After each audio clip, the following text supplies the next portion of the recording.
Hello and welcome back. The Twilight Sisters, ready for anything.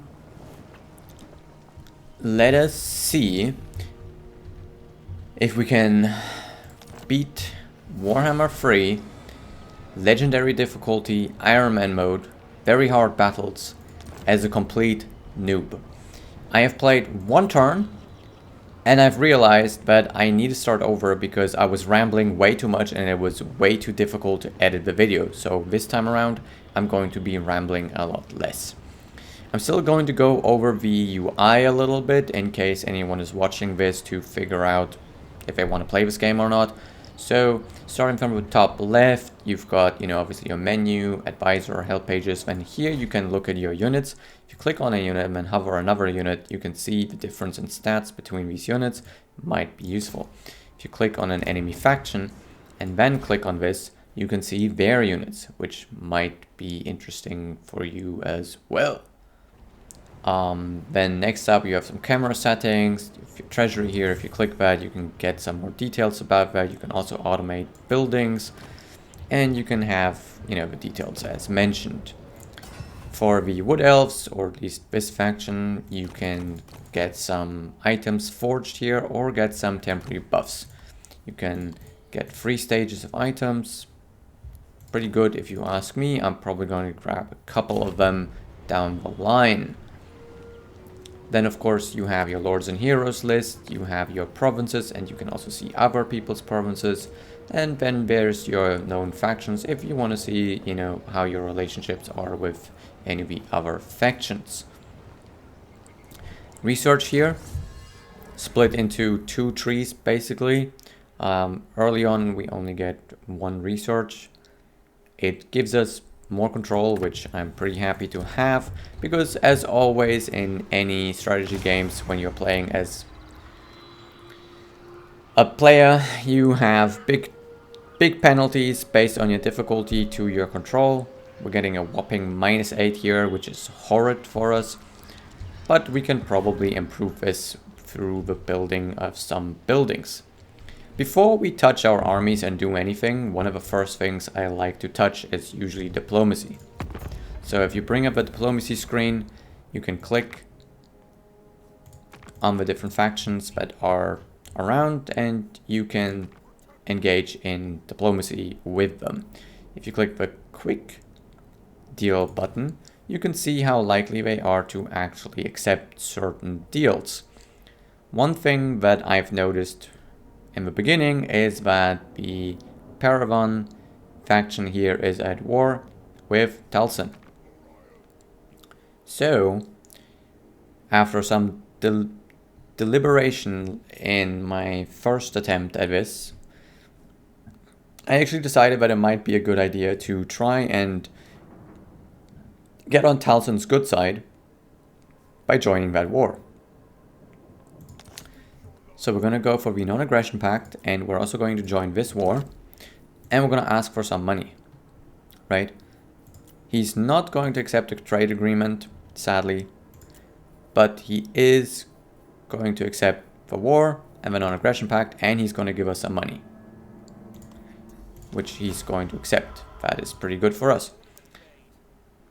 We could possibly also get a non-aggression pact here. 62 gold that we have to pay. Let's not think about that, but we might be able to actually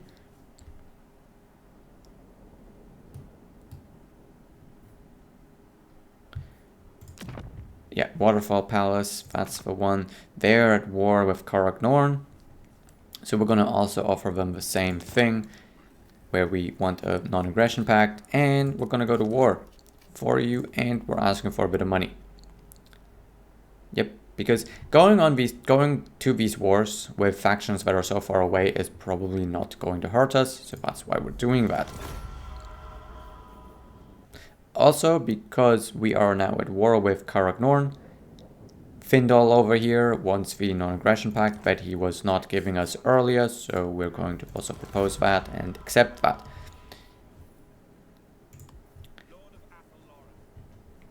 Dive over here is the only one left that does not want to give us the non-aggression pact without us paying a little bit of money.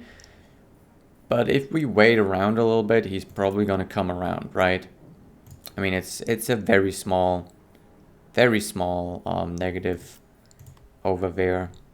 As far as trade agreements go, currently no one wants a trade agreement with us, which that's okay. We might be able to improve this by improving relationships or by simply getting more resources in our provinces. Speaking of provinces, we can go ahead and build a couple things. We have a total of 9 build slots, in addition to obviously the provincial capital building. But there is 1, 2, 3, 4, 5, 6, 7, 8, 9, 10, 11, 12, 13, 14 potential buildings that we can build. One thing I definitely want to focus on is building some of these buildings over here that provide me with some income and some control, right? If we go for the control here, this also gives us some growth, which is going to make this a bit faster. You need growth surplus in order to build some of these buildings, right?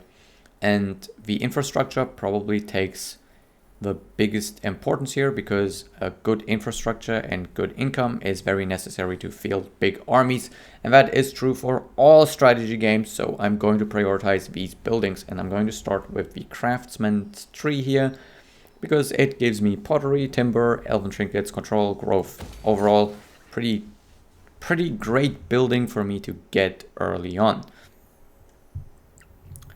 I'm also considering upgrading right away, because that is going to take 6 turns, and it is going to provide us with more income, more growth, right? Compared to the, actually no, it's not going to give us more growth, but it is going to increase the income by 1%, and it gives us more construction slots, which is good. One thing we could do that I've considered, now that I've started over, is that we could potentially just disband this building and instead build the grapevines instead. This would of course mean that we won't be able to get eternal guards anymore, but we can still hire glade guards, and glade guards overall aren't really a bad unit. They're not that much worse than the eternal guards as far as I'm concerned. And we can also of course just get dryads instead. So potentially we're just going to take this down and instead build something else. Now we've spent a good amount of our money, and we can now look into potential war situations here. We are at war with this faction, and currently their strength rank is far below ours at 152, while we are at 83. So if we don't mess things up too much, we should be able to take them out. At least that is what I'm thinking. I want to go aggressive on them from the get-go, because the longer we wait, the more they probably will beat us. If we look at provinces, then we can look at them, and they're making a good amount here from their buildings, right? So they're making a decent amount of money, and the AI usually gets big bonuses. They're usually getting more money, more control, more everything, right? I don't know the exact details in Warhammer 3, but I'm just assuming that if we just leave them alone, they're going to be too strong for us to deal with. So we definitely want to start attacking them right away. Good thing we also have the mission here, engage the enemy army. This gives us 500 gold. So first up, we're going to attach or embed this hero into our main army, which now gives the main army a chance to find a magic item when winning a battle. Our army is bigger than their army, but that doesn't mean we're going to have 0 casualties. we probably are going to look at defeating their army with as little casualties as possible, so that we can move on to the settlement and take that as well before ending the turn. So, you know, now that I'm looking at this, I'm probably also just going to lower the voices speech all the way, because just having it in the background there is a little bit annoying anyway. You know, you can barely hear it, so it's just a little bit of noise that's just distracting. So let's go ahead and fight them. It's offering us a close victory, which I would think, but with our army far outmatching theirs, we should be doing a lot better. So let's go ahead and fight this manually.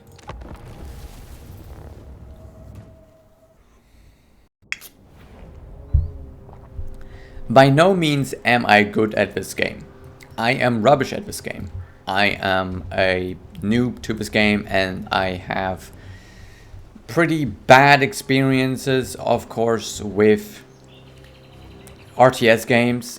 In general, I do not do well with them, but I wanted to give this game a try anyway. One of the reasons I didn't give this game a try is because, yeah, I'm bad at RTS, so I would like to be able to pause and issue my orders to my army, but then I can't play on legendary difficulty, so, well, here we are, right? I might choose to downgrade to hard difficulty if I'm realizing that controlling the whole army is not my cup of tea.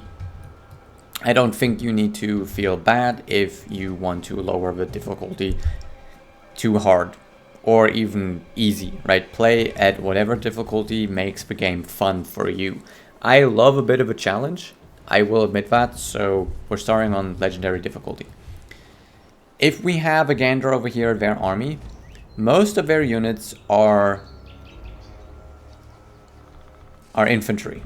They have the one cavalry, but that cavalry is probably not going to pose much of a threat to us, because before they can even reach us, we are most likely going to already be able to just destroy them. They have their lord, and the lord is probably a big threat to our lord because they deal a lot of damage, right? And they have armor-piercing missiles.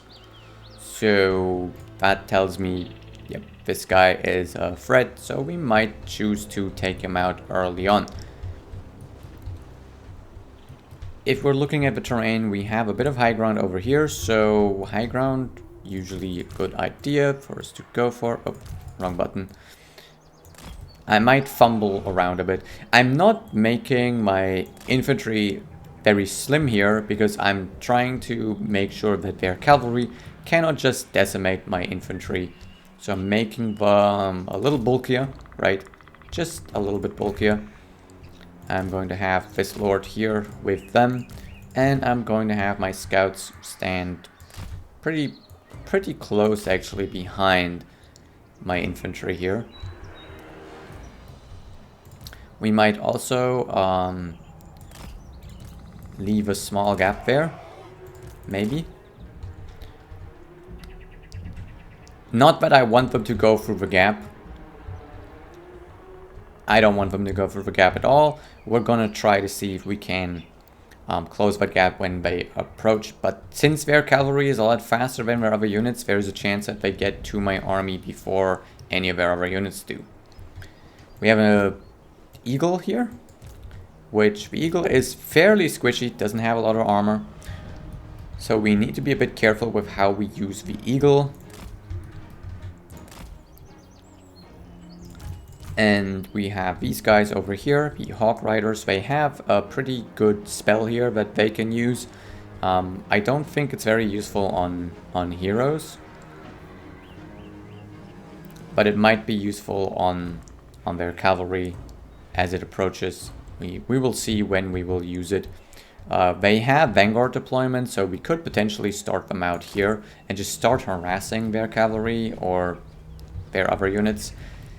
This is another unit that I'm a little bit, concerned with because they have anti-infantry. So might want to deal with that unit a bit. We're going to try to minimize our losses as much as possible, so we want to try to stay away from their lord as much as possible, because their lord obviously has ranged attacks. So we might position these guys over here so they can start harassing their infantry a little bit, or we just position them over here so that they can start harassing these guys a little bit. I am not sure yet. We'll probably see how things develop, but I want to keep them away from their lord. We could think about, you know, harassing with our lord as well. But the way I see it is probably better for us to just let their army come to us and fight them like that. We could maybe separate their lord. That's something to consider as well. By just going after him with our flying units. You know, all of our flying units can just go for their lord. But if we do that, there's a chance that the other units are just going to stick around there as well. And then we can't really bring the eagle in, right? The eagle, we can't really bring that down on the ground if there's many other units around to consider. We can try though, right? We can keep these units here and see if perhaps we can separate their lord from the rest of their army. We'll see. Let's just start the battle, see what they're doing, right? So their cavalry is seeming to want to charge over here. Let's fly over there with our flying units, see what we can find. Their cavalry seems to be coming ahead of the rest of the army. So that's to be expected.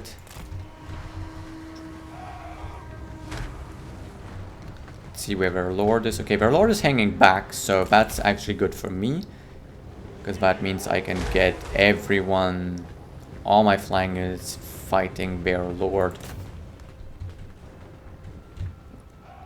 while the rest of my army is standing by over here.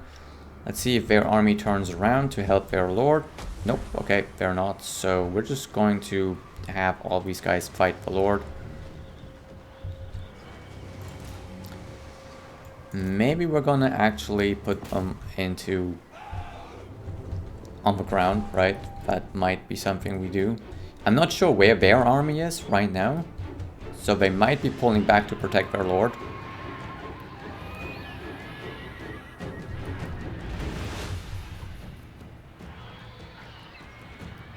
And yeah, I've decided to come down on the ground because I feel like this guy is much stronger at range than he is at close combat. Alright, but their army is coming, so we're gonna disengage.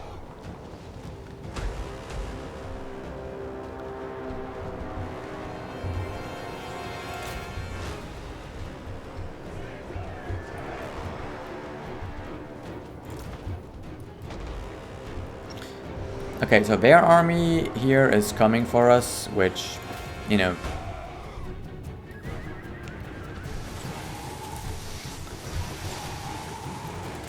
we're gonna try to get behind them. Okay, wait, we need to focus their cavalry.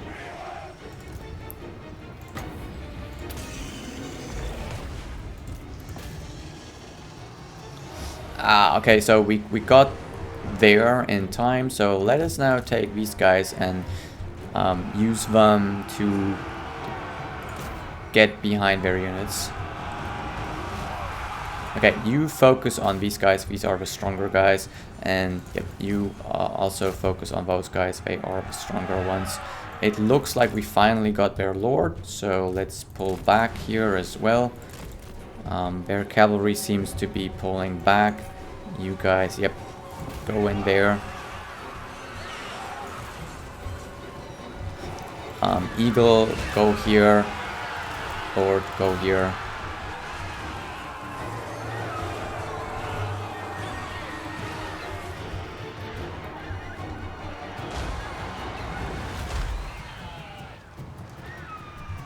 So we're gonna fly in there. Bam. Bam. So there's a victory. Now we're just going to try to kill as many of their units as we can.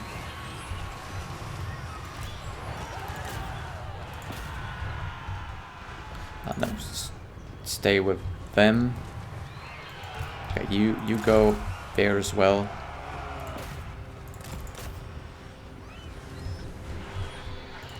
You stay here, shoot these guys still. Oh wow, okay, these units are tough.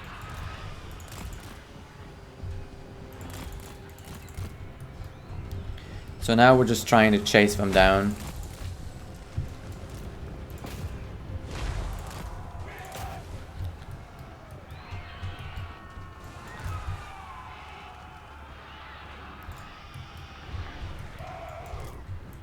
These guys can shoot and walk at the same time, so that's pretty cool. I don't know why it's sometimes so difficult to kill them while they're like running away, right? They're running away, but it's so difficult to actually kill them. Right, like this unit here, for example, it is just...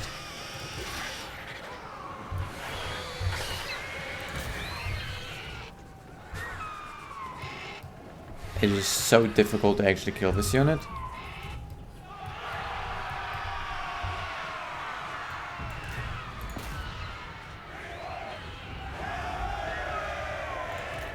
And you do range attacks.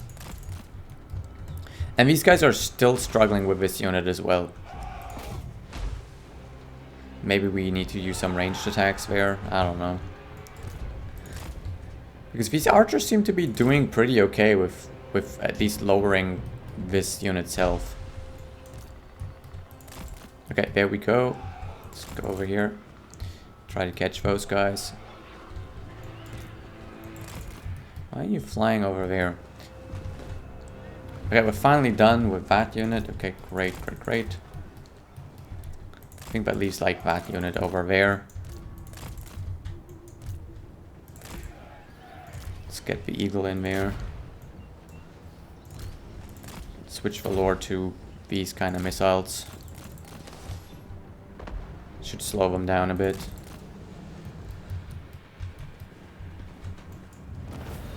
Okay, there we go. We've taken a lot of casualties from what I've seen, mostly in our infantry, so I'm not too happy with that, right? Like our infantry here took a big beating.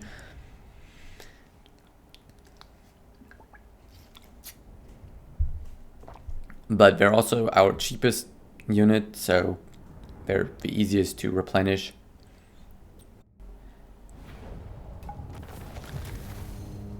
I did not utilize my spell sinker nearly as much as I should have, right? I always forget about them, and then they have 0 kills. Completely forgot about them. I got 1 spell off though. So we get some money, we get some experience, and we can choose to have a leadership and missile strength bonus, or we can replenish, which will heal our units. Or we can get some money. We're gonna take the healing. And this is going to reward us. This is going to then issue us another quest. And we're getting the terrifying mask of E, which causes fear and causes terror. Okay. Not sure how useful that is. I am not that happy with that item. What we can get, however, is we can already just get the ring here. And we can put that on our lord. That ring, if you ask me, is... It's a pretty darn good item. Right, you now have the ability to heal about, I don't even know, like it's 1.6%, right, for 13 seconds. So that's about 20%, if you ask me. Like, I don't know, like I don't ever really feel like it's healing all that much. But just based on the numbers, it is pretty good. The range is also pretty decent at 200 meters, and the 60 seconds cooldown is you know, interesting as well. Healing is probably going to keep me in the battles much more than other things. We can also level up, right? So, got no ancillaries, no other magic items. So let's just level up. We can give Inspiring Presence here, which is going to increase the experience gain per turn for units, so we can level them up faster. I think that's probably a good thing to do. And here we're just going to go for Scouting, so that we have a higher chance. Bring that up to 15% chance of actually finding an item. So next up, there's the settlement. That settlement has a small garrison, right? With one missile unit here, and then the rest of them are basically just normal infantry units. So we should be able to just harass the shit out of them. Also realized that in the last battle, I did not actually use these guys correctly, because I forgot the Volley of Kurnos. This time around, we're going to use the Volley of Kurnos against their missile infantry. Right, that should be a pretty good battle here for us. It should be pretty straightforward. We should win that easily, so let's go ahead and do that. Right, it's still saying close victory, medium casualties. We're not going to click this. It's probably one of the things that I'm most afraid of, that I will just accidentally click this. So let's make sure every time we click anything in here that it's good. We can look at the terrain, and this will tell us that, you know, there's no siege here, there's no actual battlements or walls. We're starting on the high ground, and there seems to be a riverbed, maybe. So let's just go ahead and fight this battle. There's no point in encircling them, since, yeah, there's not really any threat to us from this army.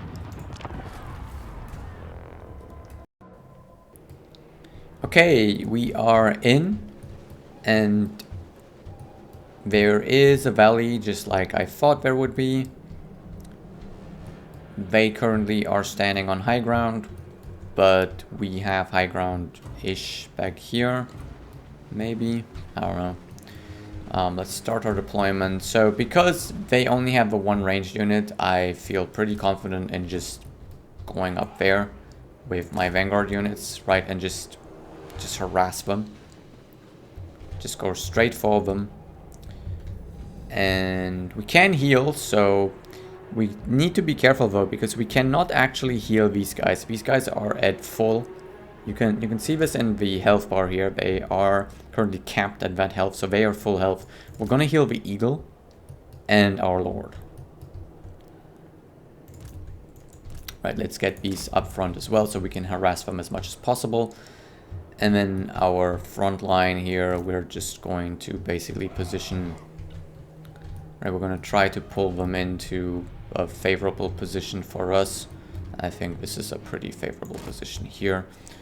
Let's get these guys there, and, you know, that lord there, that hero there. Seems pretty straightforward to me.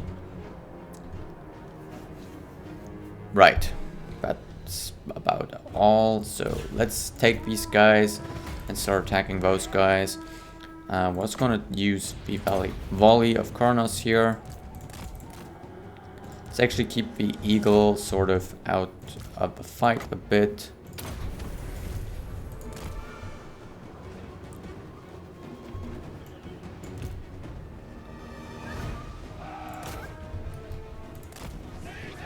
Let's get a bit closer so we hit them better. So yeah, we did a lot of damage already. Now we're fleeing, which is perfect for us. Let's just see if we can take them out while they're fleeing.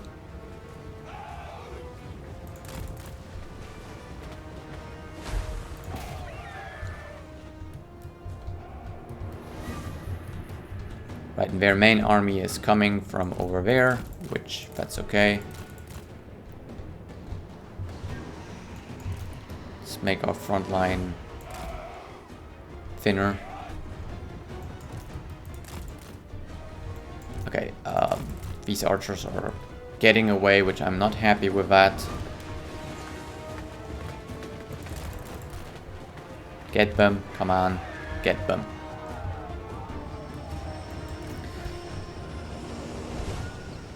Okay, let's focus on one of them.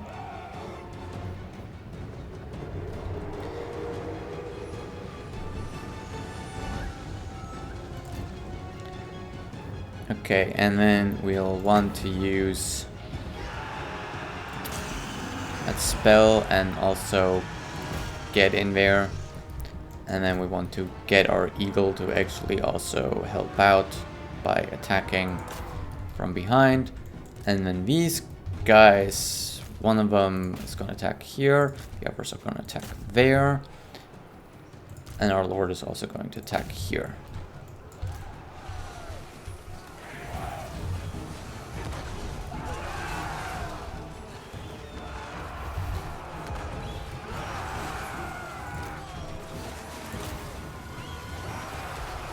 You can use some healing.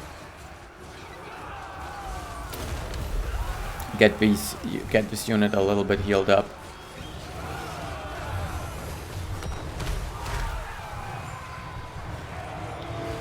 Let's focus on those guys now.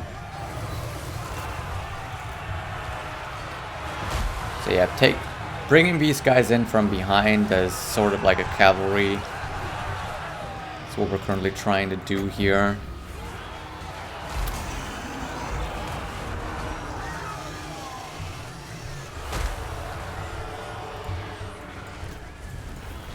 Okay, so we won. So let's get these archers to follow these guys. These archers to follow those guys. These guys also follow here. These guys follow there. Can we do some more healing? 18 seconds, okay. Let's use this volley again. Have these guys use range attacks.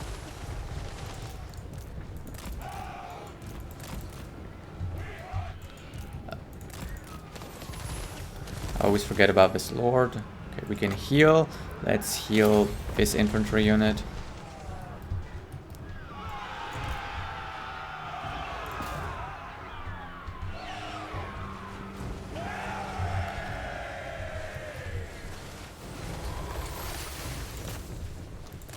Let's go after their guys as much as possible.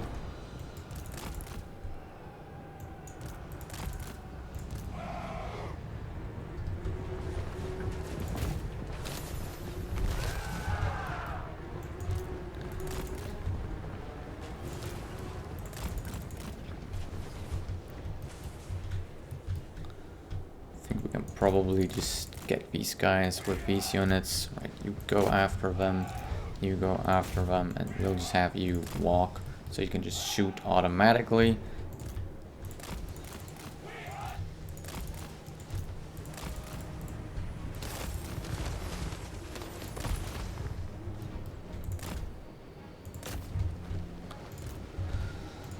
Alright, let's just have these guys shoot at will. Alright, so that's one more down. I always forget about this lord. We can do some healing. Let's heal actually the eagle. Let's bring them over.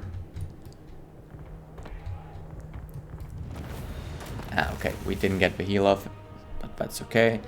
I think that was a decisive victory, I hope. Hope that would count as a decisive victory. 66 losses versus 570 losses.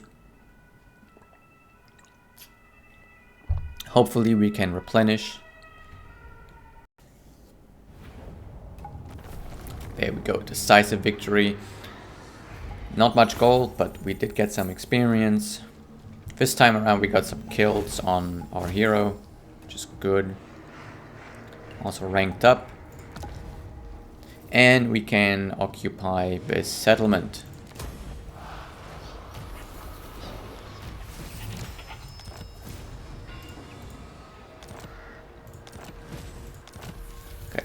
get a bunch of stuff here. If you forget what you got, then you know you can always look in here. We have gotten the terrifying mask of E. Causes fear, causes terror. I don't know if that's useful, but we're just gonna take it. We've gotten a young stag, which gives us some leadership bonus for the whole army. That's pretty good. And now we can also level up our skills, which in our case, we might want to actually make our ranged units stronger. Now, let's make our ranged units stronger. There we go. So that's them stronger. We now have 500 gold that we can play around with to potentially maybe recruit. It's gonna take 2 turns though, because we are not in a settlement where we can recruit. And then of course we also have that settlement down there, which we can only build one thing. That's this. This would give us 2 control. It is quite pricey at 2,500, but it is going to provide us control faction wide, and I think we should get this as soon as possible. At least that's my assessment. I don't know. We still have some money left over. Nothing we can build in here. We've built everything. But what we can do is we can recruit another lord. This will give us another army that we could potentially command.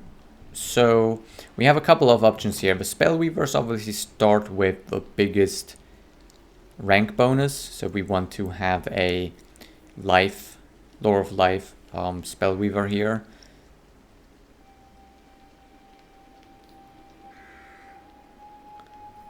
Or a Glade Lord.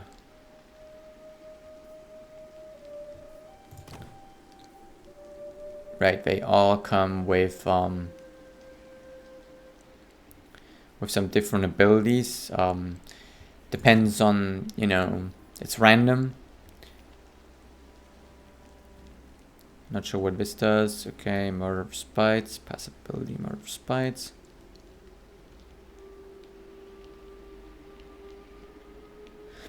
Okay, so this basically enables poison attacks, gives weapon strength, and makes all units, all enemy units within range take damage over time.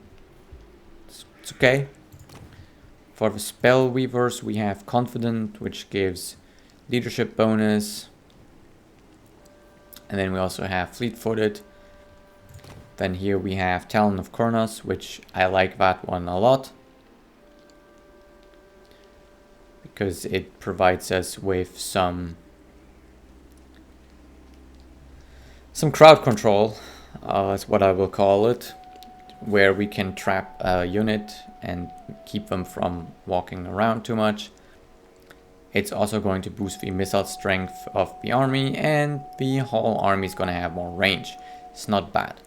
Disciplined is going to give us some more melee attack, melee defense, leadership, which that could be interesting as well if we want to have a lord that is going to provide a little bit more melee attack here.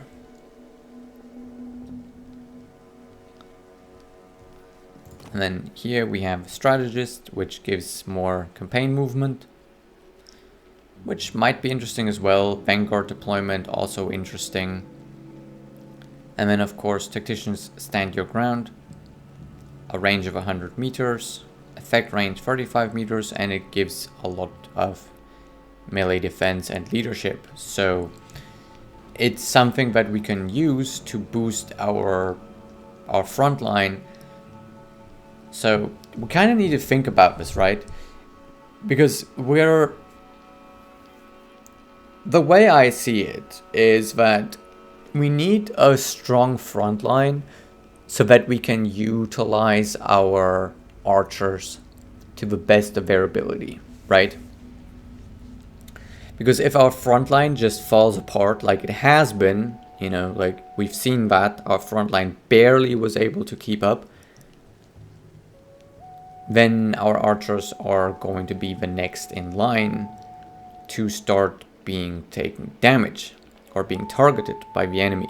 So we want to protect our archers because we're going to boost our archers as much as we possibly can. So we also need a good front line. And so it's kind of like it's a difficult balancing act, right? Because here we could boost our ranged units. But if our ranged units don't have an infantry in front of them that is going to keep them safe, we're going to have a problem as well. So what are we going to do? But I think we're going to take this Glade Lord here, because I do like this ability. This range only applies to his army though, whereas the Disciplined will apply to all units in the army, right? That's also interesting. And then the Strategist can also be applied to anyone, and we're actually able to follow up on the campaign map a bit faster, right? Because we have more movement. Maybe we'll actually get the 3-man, but he's way more expensive, so... But the Ancient 3-man has a lot of armor, and he can heal. So that's a bonus, right? He can heal our units. Yep, let's get this one. Recruit him. And then we're just going to recruit some Glade Guards here. And then one thing I realized is that we can put them in an office. And there's this office over here, which provides Tree Singer. And this will boost all of our forest spirits by giving them regeneration. Basically 1% per 10 seconds.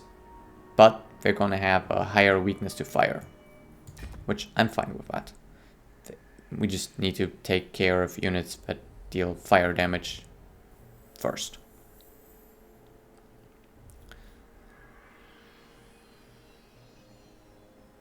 Yep, let's do that. So he's now Tree Singer, Straslev,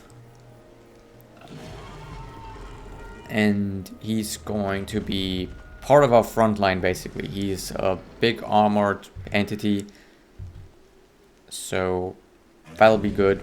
And he comes with the ability to heal, which that is very important to me. So, is there anything else for me to do in the first turn?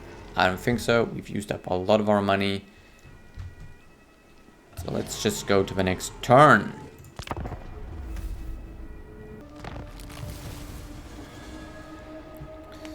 Alright, we got another mission. In this case, it wants us to maintain 3 provinces. Currently we have 2. So if we get this province over here from the Dark Elves, we would get this. And then here we get the Obsidian Amulet, which gives us armor and spell resistance. It's not bad. We have constructed our buildings, so that should give us a bit more control over here from the building, right? That building provides 2 control. And we can now build something else. However, it is going to take another 3 turns until we can build this, because the growth is going to take a moment. Over here, we can build something though. And, you know, we could go for control and being able to get some dryads. Or we can get even more growth. And I think we might do well. We might get this, some control. And the ability to hire some dryads. One thing that I'd be curious about is if we can actually get the Dark Elves to come and fight us. And what I'm thinking I'm going to have to do is I'm probably going to have to bait them. Right? I will probably have to bait them. Maybe taking this guy up there. And then having my other army in ambush stance might be something we can do to try that. I did a little bit of research on this, and yeah, it seems like you can bait the AI just like you can bait them in other games to come and attack you if you just put a target in front of them. So if we put this guy here and then put the Sisters of Twilight there, we might get them to actually come and attack us. And that would give us the advantage, of course.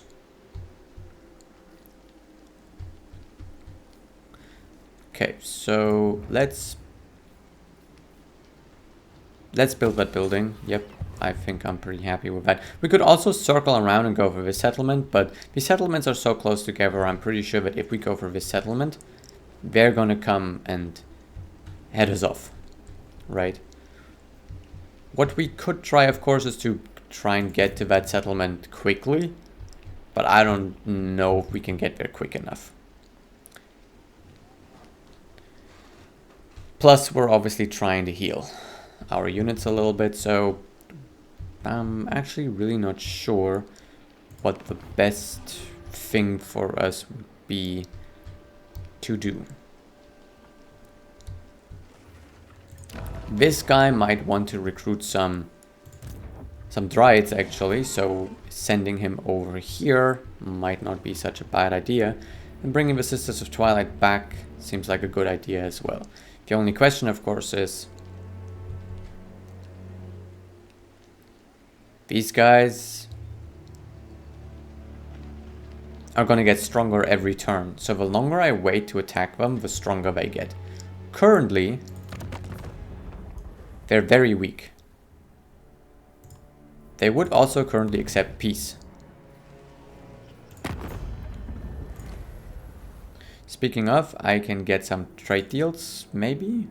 No. But we can get some non-aggression pacts here, for example, with Targovin finally. So let's get the non-aggression pact.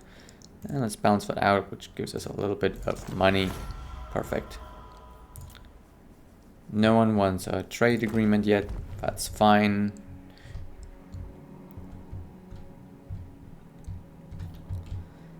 So.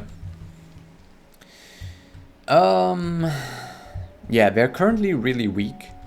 So if we just keep going, we might be able to get the settlement very early. Right, the settlement does not have a big garrison. So if we just rush for their settlement next turn, right, we just go here, which does not let us recruit, but we can bring this guy in as well. I'm currently trying to think if I can actually, if maybe it was possible for me to actually transfer units here. Right, because if I had marched with this guy, we may have been able, maybe would have been able to replenish some units there. Or like pass these units on, right? Because then we could have had him stand there.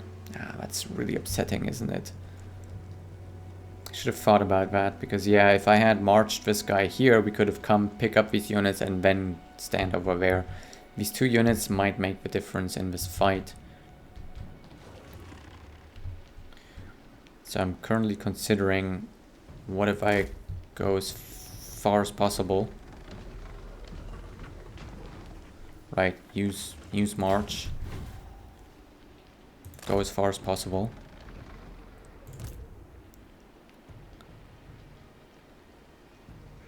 With march we can get back there, but then with march also, you know, I want to be close enough that I don't have to march. So we'll have to see if maybe next turn it's possible for me to give these units to my sisters here. Of course, there's no recruitment possible.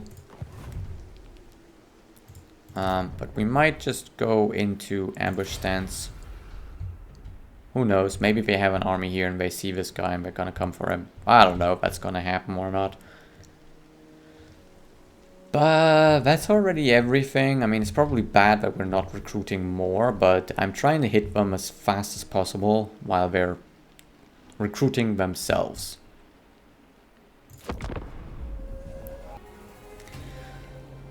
Okay, so if we have a gander at our different stances, we can see that even if we go into the normal stance, we will not be able to actually reach their settlement from here.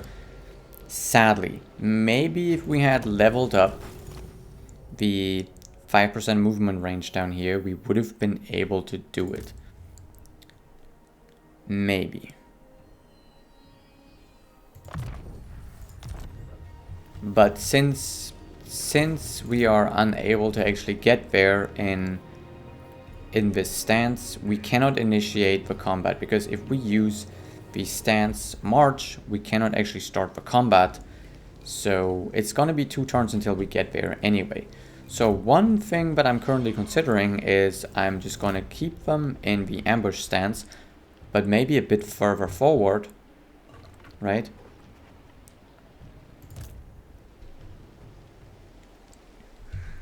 And have this guy, you know, get into the position that they're currently in. And so if we step forward here, then we're still in the ambush stance, and then this guy can come all the way up here, pass these units on, step back into the territory, recruit dryads. And then because we are in ambush stance, I don't know why I keep saying stanch. Right, we can go as far as possible, and we are in ambush stance. So maybe if they have an army here, they'll see this guy and they think, oh, he seems like a good target to go for, and then we can ambush them, hopefully. I'm not sure if these guys are standing close enough. But if this guy gets killed, okay, then at least we drew their army out, right? So that's, I mean, I don't know how it works, but we'll see. We'll see if that's possible. And if not, then we can just attack them normally next turn, maybe with both armies.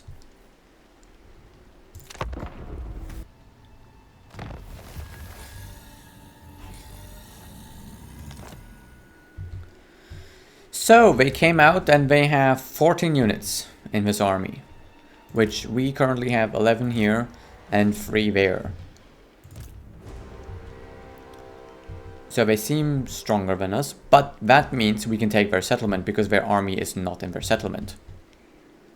Which we might actually do that, right? They are going to steal like what, right? Consumes 25 movement, campaign movement range, income generated from raiding, right? So we're gonna lower our stuff. The problem I'm seeing with this is that obviously my main settlement is under threat here. And my garrison is not that big. So that's the only problem I'm seeing with this. We could go for this, but we're very vulnerable right now.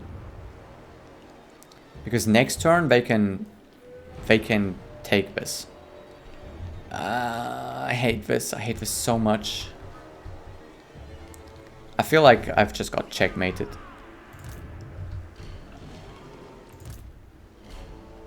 Because we cannot get there in time. That's too late now. I think the best move is probably... we're in a pickle here, right? Because they can go for our settlement up here. But it's not like we're out of the game if they take it. We can just take it back, right? So my current thought is we will just send this guy up here. Get some more dryads. And take the settlement with our main army here. Their garrison here is very small. So taking the settlement should be relatively straightforward. And then maybe with the pressure that we're applying to their main settlement by taking this settlement, they're actually going to retreat because it's not a worthwhile trade for them, right? Yep, so if we take these guys, go over there. You know, I'm rambling again. I'm realizing I'm rambling again. Let me stop rambling. I will think about this properly. Okay, so I have decided that I will go for their settlement. One reason being that they currently are upgrading the settlement, which will give them a bigger garrison. And that is in 2 turns, right? So if we take that away, first of all, they're losing some money because this generates income. So we're going to lose money. And then second of all, we're getting this before they improve the garrison in it. So we're gonna go and take this. It is saying it's a close victory. If we look at the map, we can see that there is, you know, no fortifications or anything. So we're gonna fight this manually, and we can probably manage to defeat these guys really easily. I'm not happy with the close victory, so let's fight this manually. Okay, so this is what we're facing. We face some missile units here and then mostly infantry, right? It should be a pretty simple battle considering that we have flying units that they can't even attack. So we'll probably want to go after their missile infantry straight away with these guys, and maybe have the Lord also participate in that, and perhaps even the Eagle, right? If we can take out this unit, then the rest is easy pickings. One thing I'm noticing as well is that we have a pretty decent choke point up here with some high ground. But do we want to stay down here or want to go up there? Here we definitely have high ground. So I'm thinking actually we're going to stay down here with our units. So let's get these guys positioned. Why can we not? Is this impassable terrain?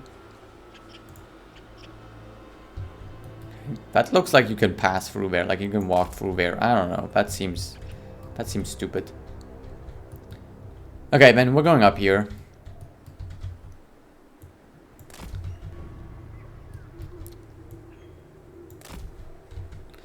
And I'm thinking I'm gonna position myself slightly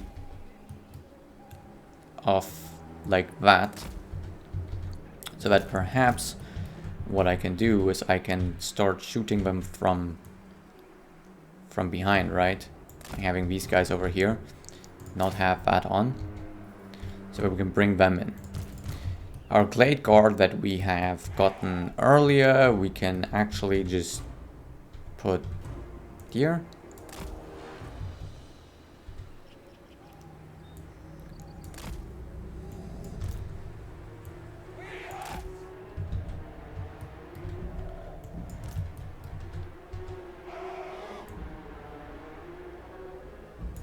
Right, so we're just trying to basically shoot them from the side here with our units. Have these guys down there like this. I think that's fine.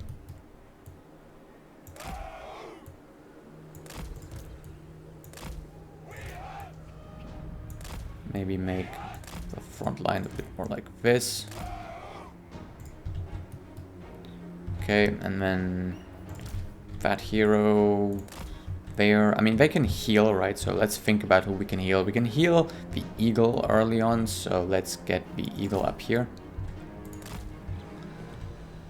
And then let's get the hero up here, the Lord up here. So what we're gonna try to do is melt this unit first with our hero and our flying missile cavalry here.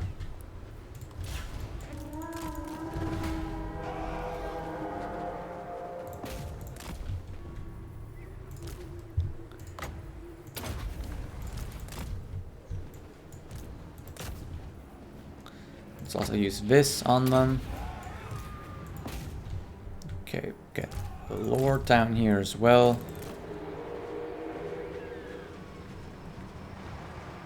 Okay, let's get these guys flying over that side so we can shoot them from behind.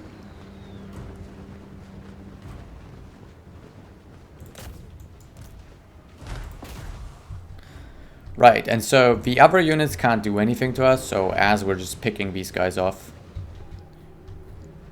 they can't really do anything. Taking some damage on the Lord there, that's perfectly okay. Let's get these guys also flying over there so we can start shooting from behind. Because these guys are facing the Lord, so we can start shooting them in the back. Right, so they're running.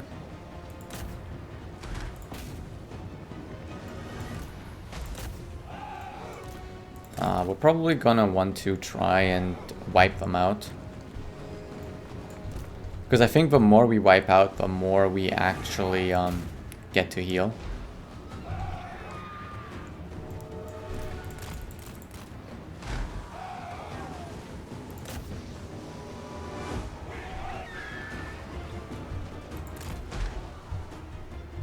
Right, and their other army here is just going to go for our army up there, hopefully. We can heal again, and I'm gonna move forward just so we can potentially heal these guys, right?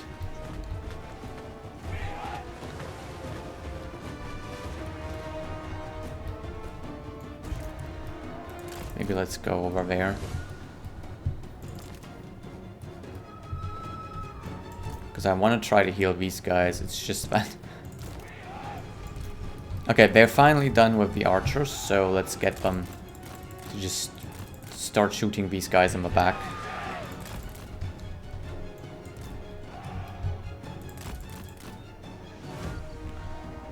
Right, so we're just basically shooting these guys in the back. They can't do anything to us.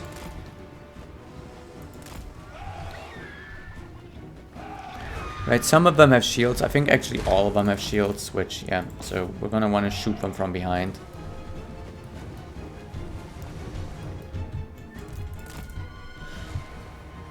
So the range is...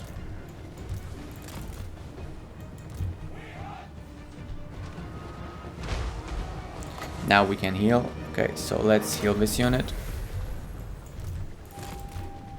And then we pull back.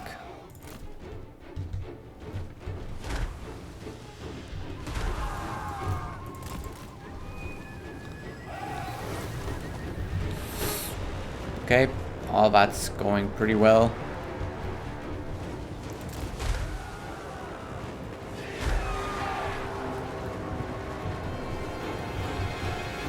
I might need to prepare that they might start running away soon.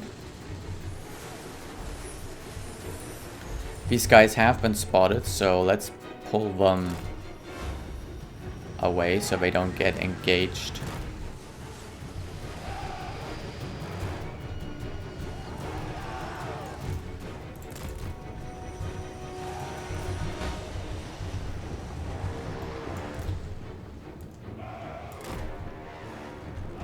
Get them back there. You go there. Okay, you keep hammering these guys.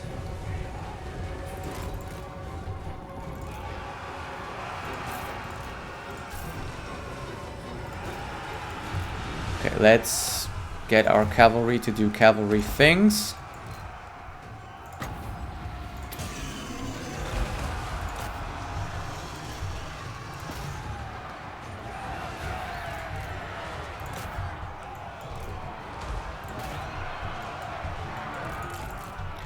See if we can maybe chase these guys down with the Lord.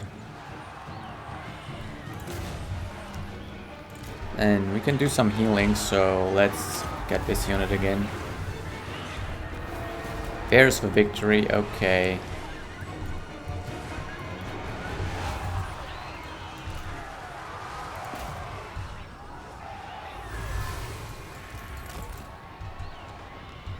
They're running away that way. I don't know.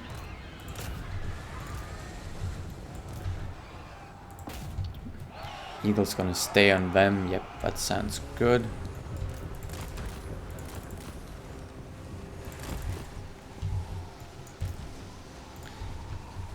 It's a bit of a problem when the archers don't follow.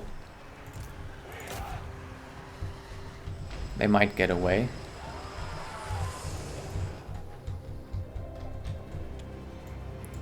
Alright, let's get these guys to follow these guys. Those as well. Okay, Eagle's gonna stay on those guys. Okay, so over here, we've lost that unit. Maybe we can get these guys. Maybe we can get these guys to get those guys.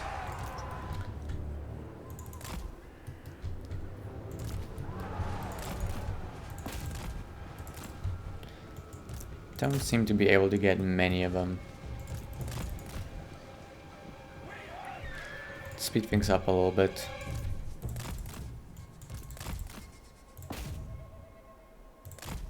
Yeah, we actually got them. Okay, great. So now the whole army is just gonna go down there.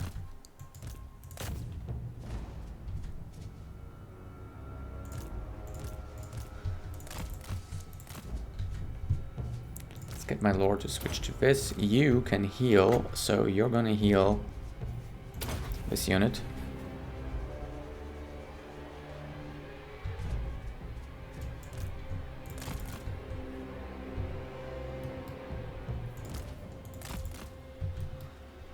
Right, they're just too far away.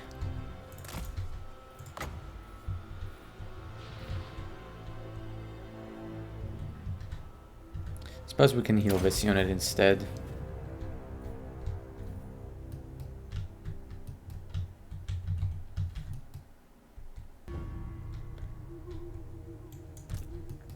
Why are you so slow?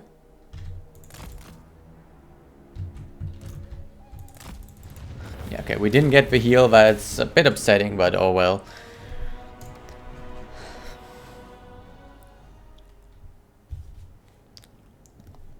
Almost no casualties, so we fought that pretty well, I would say. And that gives us the settlement, which is gonna hamper their growth. Don't.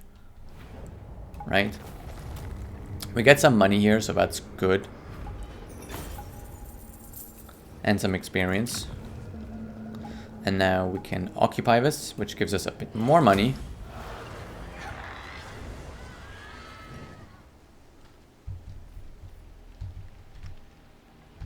So we've got the settlement. This leaves them now with one settlement over here, which they might want to start looking to actually prepare to protect that, right? We still have this guy standing up there, and he is just about, I think, standing in the border.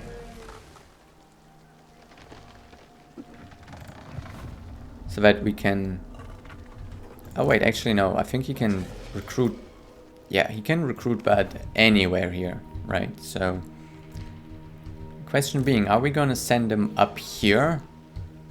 Try and head these guys off, or are we just going to threaten them down here? Right, because we could swoop around and just threaten their main settlement. I don't think they would then go after our main settlement if we do that, right? They would be a bit stupid if they did that. Yeah, we're just gonna do that. We're just gonna basically say, okay, you wanna threaten our settlement, we're gonna threaten your settlement, right? We're gonna get some dryad units here, and in here, I think we're just about fine, and then we're gonna build actually... We need growth. I'm not sure how important the growth is, because obviously the growth is the deciding factor with this building here. It's obviously the deciding factor. We can't really build anything in one turn that is going to help us protect our settlement here, so we're just gonna not build anything. Instead, yeah, we're gonna focus on pressuring them down here. We can level up. So we're definitely gonna take this now. And yeah, maybe next turn we can attack their main settlement. So if they're not protecting it, we're gonna take it, and then I don't know. I don't know. I don't know if what we're actually doing right now is actually beneficial to us. We could, of course, also recruit a lord here, right? And then we can just disband him, right? But at least if we have a lord, right? So the garrison here is not small. It's a couple units, right? It's 8 units, right? Their army, 14 units. If we can recruit a lord here, that's at least going to improve the chances of defending this tremendously. I don't know. It's kind of good that their army is out here and not in their main settlement, right? That is like the one thing I'm looking at being like, gee, that's actually great. But I don't think I can catch them. I don't think I can. So maybe I'll just focus on increasing these two armies. What is going to help us the most?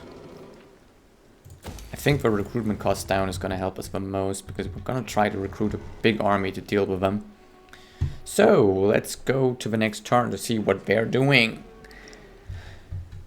Okay, so it looks like Hagreen, she pulled back, and I'm pretty sure she's in her settlement now, which means that the bulk of their army is in there.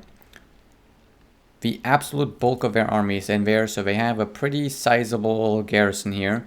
And the bulk of their army is in there. The longer we wait, the stronger they get. But can we beat them in our current state? Currently we have 11 units here and 5 units there. That brings us up to a total of 16 units. Which their main army, from what I saw, was a lot stronger than that. Our strength rank is not that much higher than theirs. So what I'm thinking we're going to do is we're going to build up our armies and then collapse onto them, right? Because here's the thing. I don't think they're going to be aggressive toward us when we are threatening their main settlement. I don't think they are going to be. We're just going to have to hope that no one else is going to mess with us while we are building up force to deal with them. And we have built the world route pathway here because the recruitment cost is then going to be lowered. And it's going to allow us to globally recruit in just one turn, right? So that is what we're going to try to do. You can see that our movement is enough to attack them in one turn. And this guy is probably going to be able to get close enough to reinforce. What we're going to do is we're going to walk him forward a little bit while trying to stay within this red outline of the city so that he's as close as possible. We're going to have him recruit 2 more Dryads, and then we're going to recruit over here 3 more units there. That's 5 more units that we're going to be recruiting before we go in there. We have some research that we could do, and I think we're going to go with the income from crafting buildings and armor for elf infantry and cavalry units, because that gives me the best benefit right now. This is okay, but I think I'd rather have that later on, right? We can, of course, you know, take a look at what's to come, and I've decided that the upper tree is a little bit more useful to me because there's also the cooldown of lower life spells, more income from grapevines, more casualty replenishment rate for Dryads, Streetkin, and so on, campaign movement range, right? So I just feel like the top tree is pretty darn good. We've done everything we can to prepare. Over here, we still need to wait one more turn before we can build the building we actually want to build.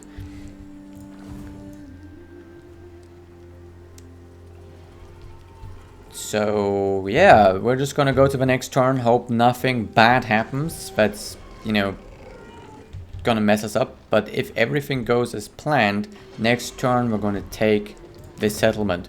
It is going to be a big old battle. It's not going to be easy. They have walls. So that is the thing. I want to rename the settlement because there's 2 vaults anvils. There's 1 vault anvil here. And then down there's another vault anvil. So I'm just like, I don't like that. So we're gonna give this a funky old name. I haven't decided yet. So let me just come up with something on the spot. So we're just going to go with Anvilis.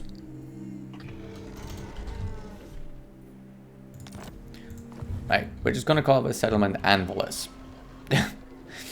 I want to deviate too much from the original name, but them having 2... Oh, that's a cool looking city over there.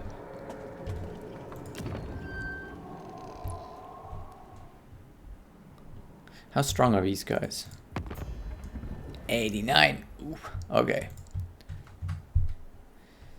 Oh yeah, we should probably look at the diplomacy as well. Because getting a trade deal would be really good right now. Aha! We can get a trade agreement here. That is very good. That is going to give us some income. And some money up front. I love it. Perfect.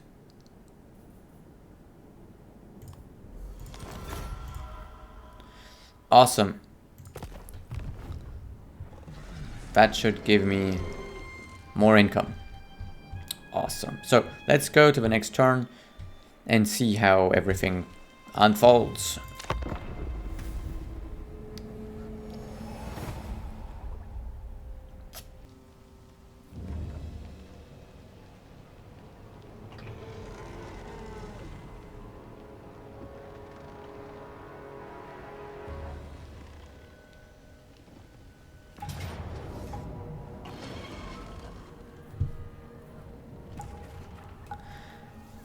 Okay, this is not what I've expected, but it really works in my favor. What the hell are they thinking?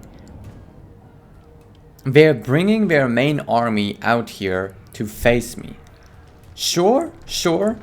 Now we're not getting the units that we were hiring, and if we auto-resolve, we're only losing a couple of units from the garrison and our infantry.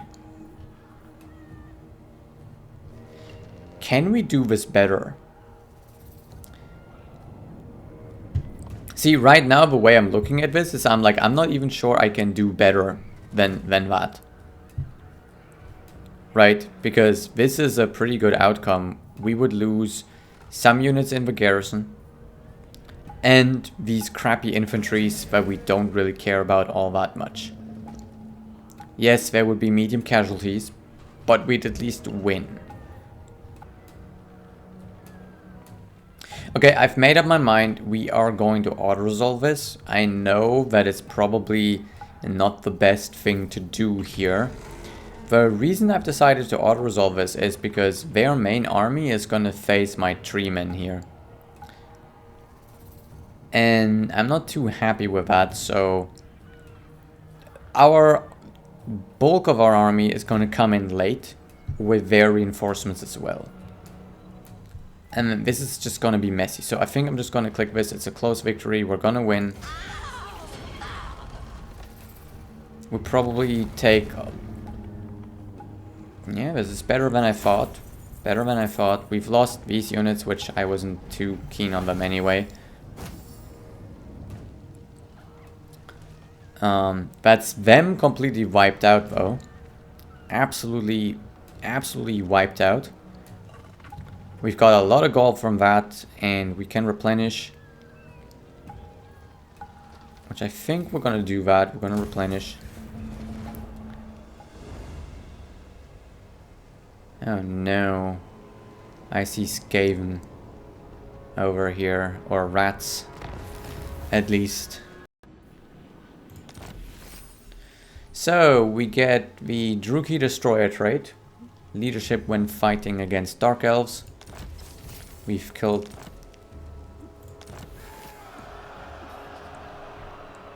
The Oak of Ages. The Brandwraiths are no friends to the Azrai, and so openly plot against them when given the opportunity. However, greater evils still stalk amongst the trees if the branch wraiths are too... Okay, so the situation is not perfect, but it is also not too bad. Their capital should now only have the garrison, which I'm pretty sure that if we just go in there right now with our army, we can probably just auto-resolve this, or even just go normally at this, and, you know, there's just the garrison. I don't think they'd have any hero in there, and we have the movement to get there. We're already seeing our next problem, though, and that is that there is a full army of rats up here that are probably going to come for us. So, yeah, that's a big problem. So, yeah. After we take this, we are probably just facing our next issue right away. But first things first, we can build this, which we wanted to build, and it's going to be 1 turn until this upgrades, so that's perfect. Then we can build another building there. Hopefully we can fix the control situation a little bit. We've also gotten a hero down there, a branch wraith, which that's pretty cool.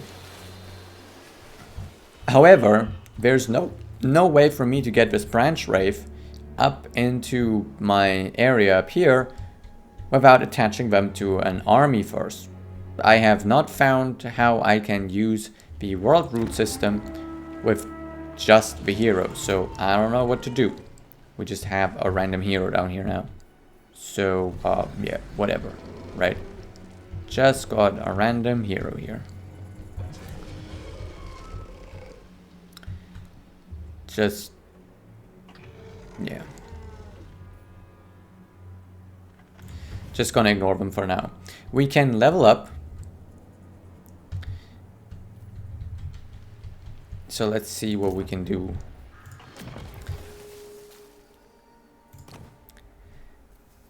So we could go for ever-reaching tendrils as well.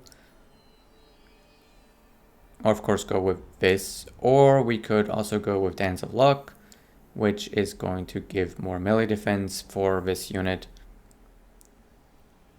Which in his case, he's going to be a defender, so I'm thinking Dance of Luck is definitely what we're going to go for. We could also go for Awakening of the Woods, and then go to Life Bloom, which then will give us a bit of passive healing every time we use a spell. We have 2 points, so perhaps that's what we're going to do. Over here, I think we're going to take Wild Heart, because it's passive ability that grants us more power recharge every time we use a spell. Seems like what we should do. And then we're also going to improve scouting. Here on our main lord, we might want to actually improve our archers even more, unless we actually just want to make the lord themselves a little bit stronger, which I'm leaning more into that currently actually. So let's make them a little bit stronger. We have recruited the units that we were recruiting. They are now in here, right? So our army is quite healthy currently, right? It's 7 units and 12 units, so that's a whole 19 units against, you know, their garrison. Should be fine. So we should probably go for it. Yeah.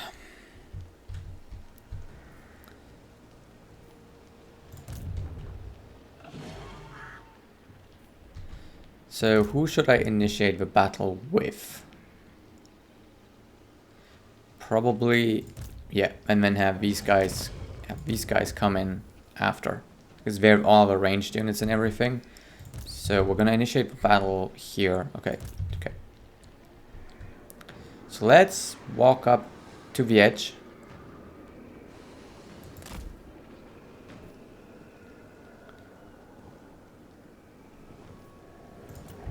And yeah, no hero, no nothing, just the garrison, which there's no cavalry in there, but they do have some ranged units, and of course there's a wall, right? So there's that. Now we're gonna go and attack them. And we could do something here, right? We have two. So we could either upgrade the ring, which gives the Dreaming Ring rank 2.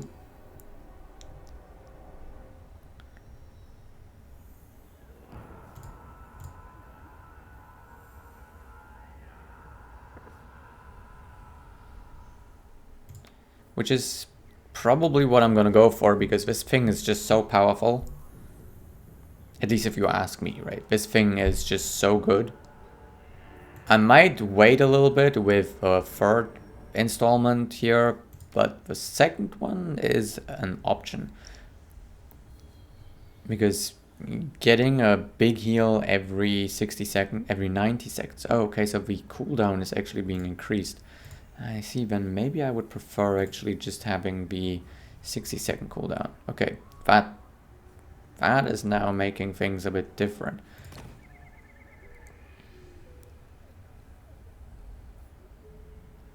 We could get a blessing.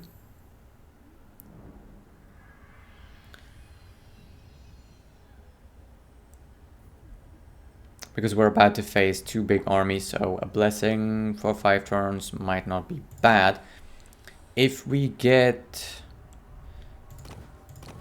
the Twilight Spear, we're gonna improve our whole army. Then there's the standard, vigor loss, recruitment cost.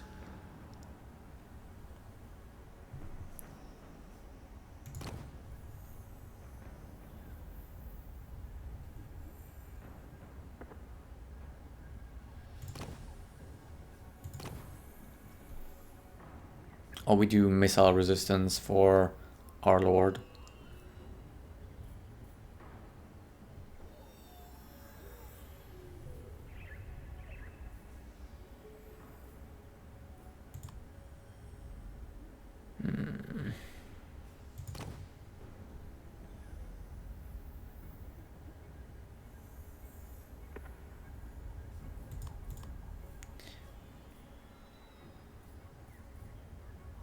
Trying to see, like, where is something that would boost the whole army?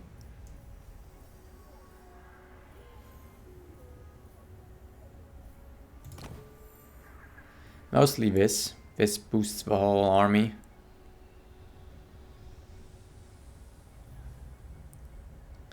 So might get this.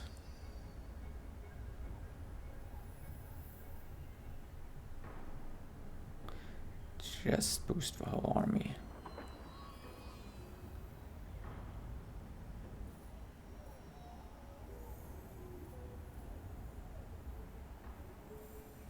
I don't know which of these is actually good, and I'm catching myself rambling again.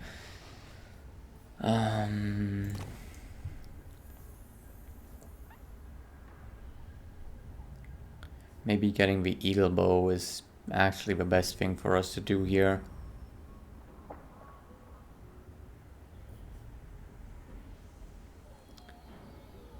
Maybe actually get some more ammunition.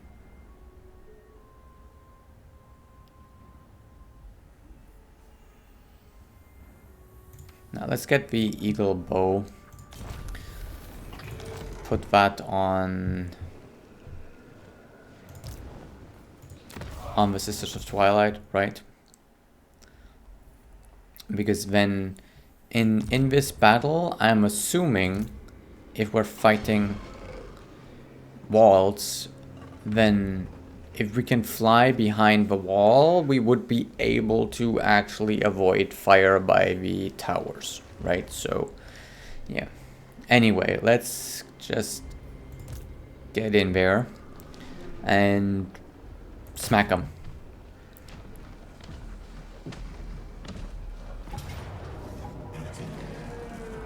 So, Pyrrhic victory is better than I expected, but we're losing too many units. Now, we're gonna fight this manually. You can look at the map. I'm almost so close to pressing this when I want to press on the map. So you can see that they have walls and everything, so yeah, that's definitely a problem. We don't have the time to starve them out, which if we weren't seeing a threat over from the west in the form of rats, we might actually starve them out for less casualties. But we should be able to fight this manually and reduce our... Okay, here we are in the battle, and you can see our units are gonna come from here. This is all of our ranged units and flying units. We only have infantry here, which might be a bit of a problem. They do have ladders though, so we could potentially get on the walls, and because we have vanguard placement, we were able to get pretty close to the front line here. So one thing that I'm considering is I'll just take them and just go fight them.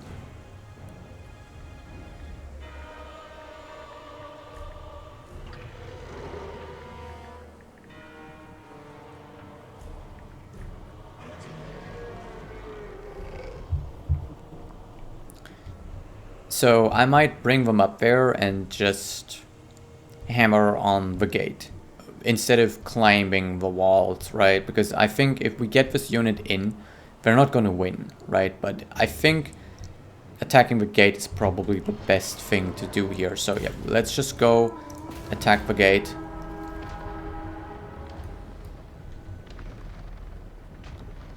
Get all these units up there attacking the gate. They're going to start being shot at. Which is obviously a problem. They're gonna take heavy damage here for a moment. That's okay. We assumed that they were gonna take the most amount of damage. And then we can start healing them though once they are at the front there. So let's start healing them. Bam. And keep attacking the gate.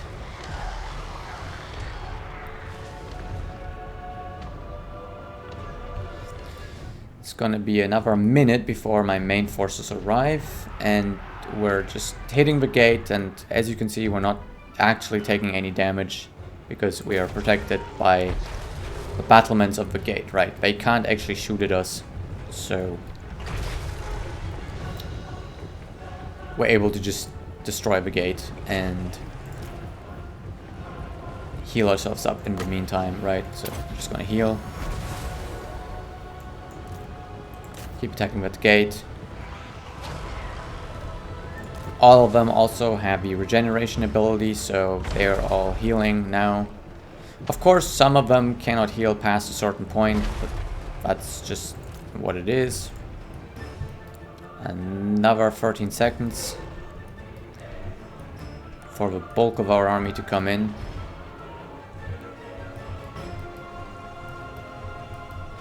How's that gate? We got the gate, okay. Now we're gonna fight under this gate, basically. Okay, let's get all of these guys moving.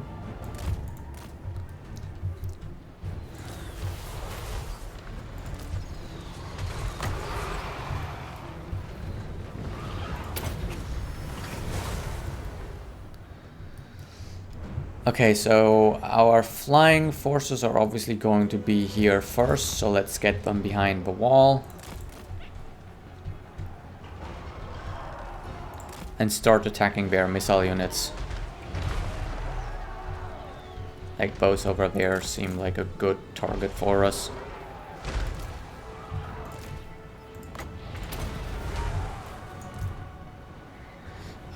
The eagle is probably better off just chilling over here.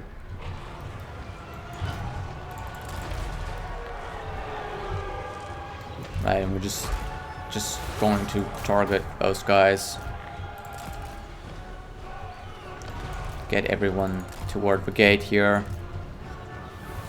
You start healing this guy, please. Okay, you also heal here. Okay, we should be in range now. Okay, so he's getting healed now. Are we still shooting their missile infantry? I hope so.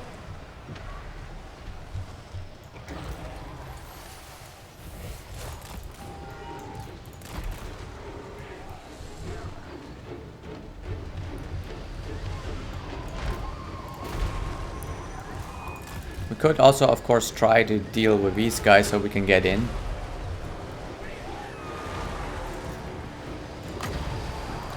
See if we can knock them out of the way so we can walk in there. Right, so we're in. We're taking some big damage here, so let's actually pull back.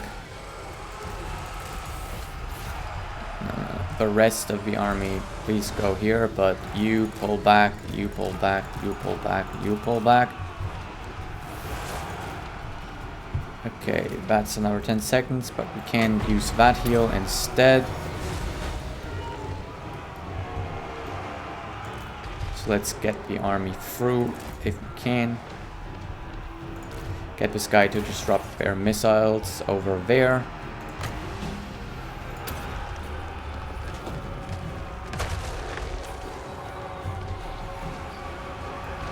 Right, get the army through. Fly these guys back. Okay, our lord has healed a little bit, and we can also give some replenishment. Let's get the eagle and our cavalry to come in here and start shooting them as well.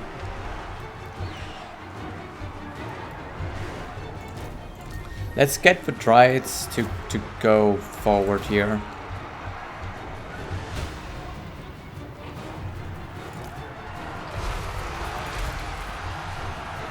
I want this guy to go after those guys.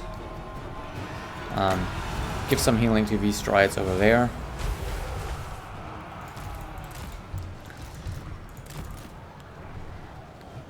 Okay, wait. All the dryads go after this missile unit there.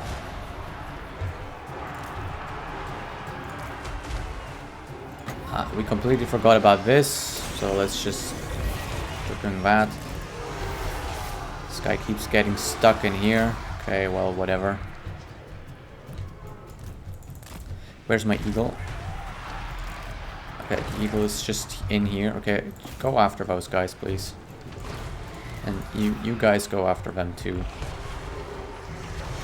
Right, maybe you as well. Just get 2 of them going after those guys. The rest of them going for them guys here.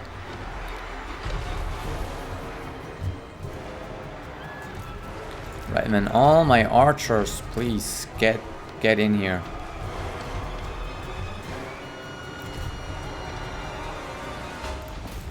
Right, we're just shooting them from behind, which is pretty much what we want to do. We can heal again, so let's heal archery.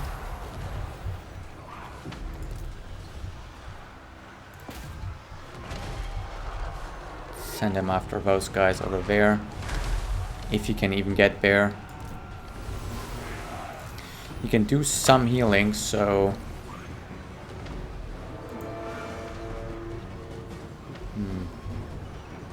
I'm not sure where the best place for this currently would be, but I'll just throw down in there and then have these guys fly up a little bit. So far, so good. It's a bit messy, but we're definitely overwhelming them. Right, they're all running away now, which is good, right? Like, so these units here can now come help here. And we can get the hero here, and we can have our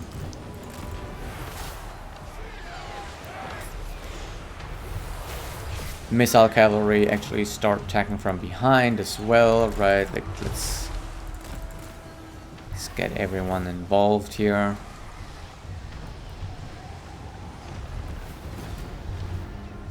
Alright, so now we're just trying to kill them all. So let's take my ranged units, and because they can move and fire, right? So we're just gonna make them go up here. Right, so they're just gonna walk and fire at the enemy.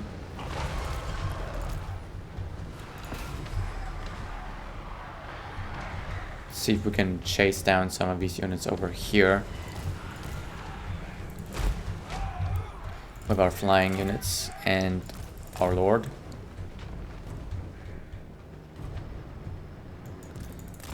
Okay, replenishment, probably best of these guys.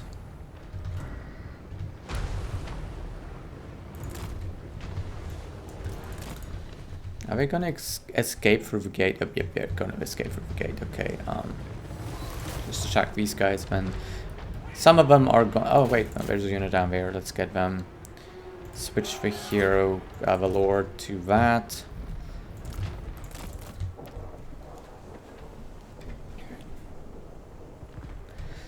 I don't know if any of their units are up here. Oh, yep, they are. There are some units up there.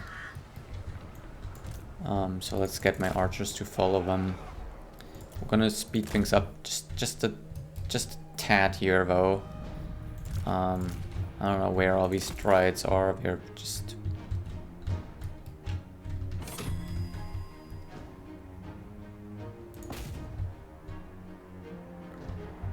Right, and then my flying units, right, like, get out there, start taking these apart. And then the archers up here are gonna deal with those guys.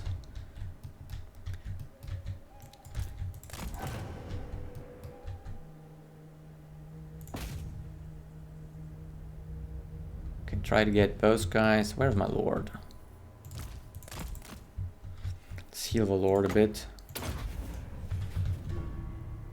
Right, the healing is pretty substantial, especially on like a one lord entity there. All my Dryades are kind of like just chilling, like they're just getting away.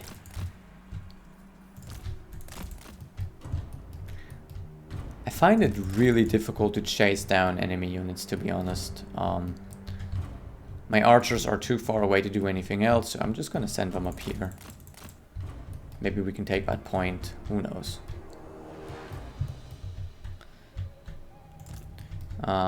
All my Dryades are pretty much full health. Yeah. So heal there.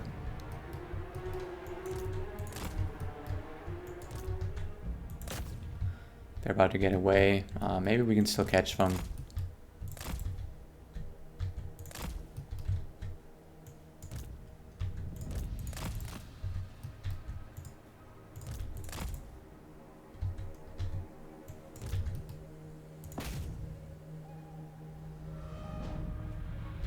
Doesn't seem like we're going to be able to catch them. Okay, well. We did what we could. I think it was a decent battle overall. I don't think we've lost a unit. Of course we've taken casualties, but we didn't lose a unit, and that was the goal here, really.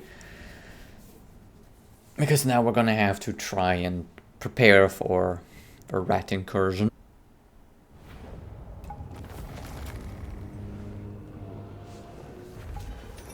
Alright, we got some loot. Not much, but we got some. No units died. Absolutely good. Oh, we also got a Sword of Might. That's nice. Gained some experience, of course. And now we can occupy the Heathland.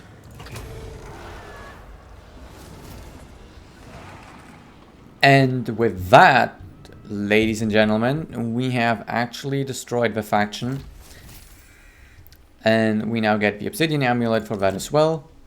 And the Sword of Might. We have the whole province. So that's that. Done, done, done, done. Everything done. Right. That was messier than I hoped it to be. But we've done it. Even though it was messy, we managed to take out the Dark Elves here completely and take their region for ourselves. Obviously, all of these settlements aren't really all that great to us because, yeah, we could get some resources here or build the Waystone.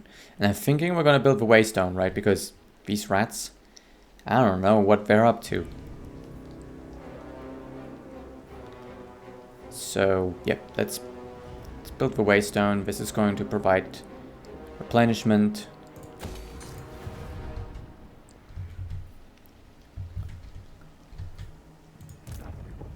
Right.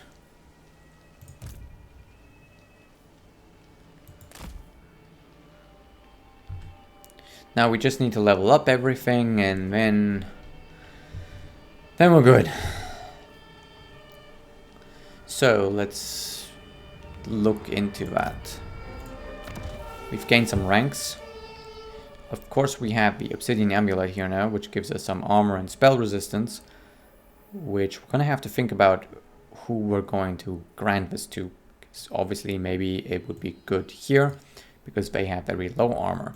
Raising this armor even more, probably not that beneficial to us compared to raising this really shitty armor to a little bit better. Yep, I think that's that. We can keep a young stack here, and the Sword of Might is probably best off on them. Yep, on this hero, on this lord. So yeah. Let's look at skills then. So I'm thinking we will want to either get some control or boost our ranged units further. Maybe even just go Possessed by the Trickster God.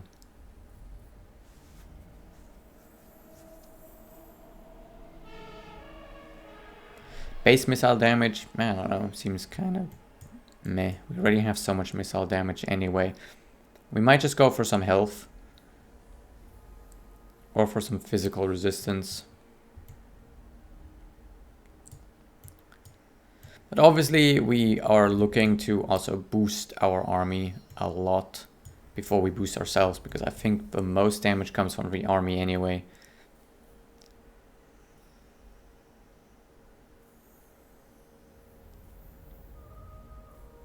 And the way I see it, this is our best bet.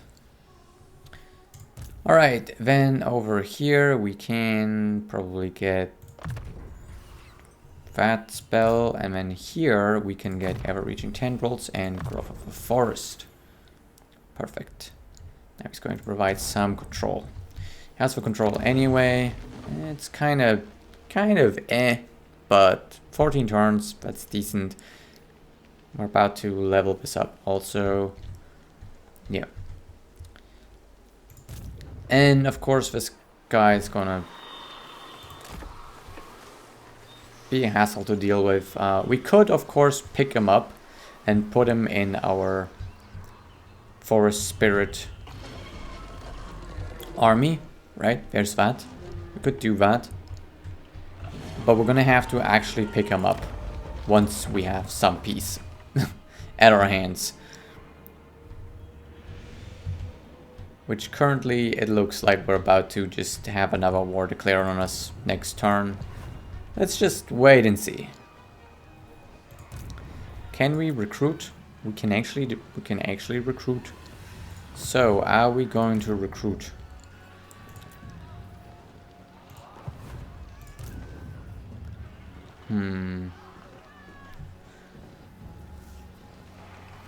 We don't really have a lot of income to spare. but we're about to boost that by 600, right? So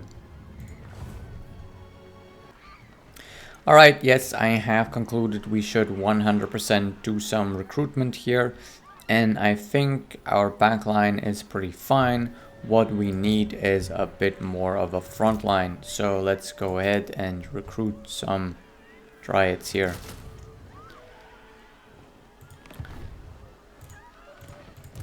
And that's pretty much all we're gonna recruit.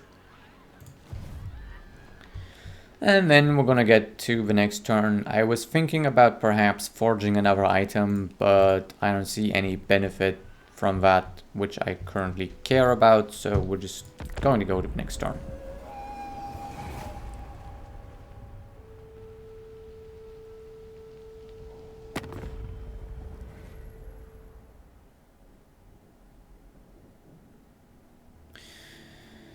Oh, I was scared there, but it's just a trade agreement. They want us to pay some money up front though for that, so to be honest, I'm not a fan. We're gonna decline.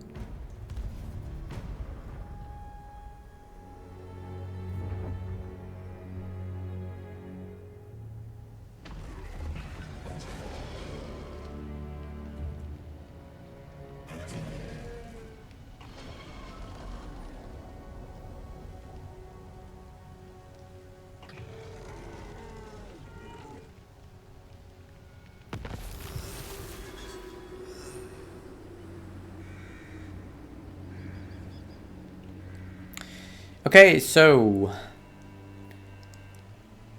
let's just end things here.